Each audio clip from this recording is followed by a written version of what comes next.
ஹாய்ங்க, வணக்கம். ஒரு சின்ன டிப்ஸுங்க. இந்த ஷோல்டர் பகுதியில் பிசுறு தெரியாமல் இன்விசிபிளாக எப்படி ஜாயின் பண்ணுறதுன்னு பார்ப்போம். ப்ளவுஸினுடைய பின்பக்கத்தினுடைய கெட்ட பக்கம் மேலே வச்சுக்கிட்டோம். அது மேலே இது முன்பகுதியினுடைய கெட்ட பக்கம் பார்த்துருக்குற மாதிரி வச்சுட்டு இந்த நுனியில் ஒரு ஸ்டிச் போட்டுப்போம்.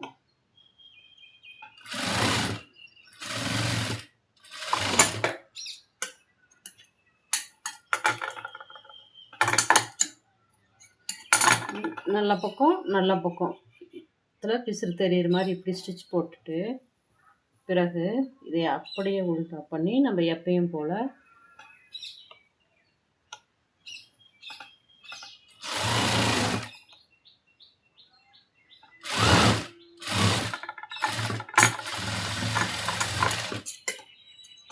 இப்படி ஸ்டிச் பண்ணிக்கலாம்.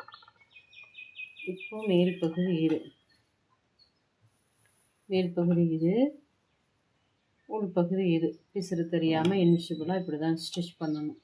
தேங்க்யூங்க.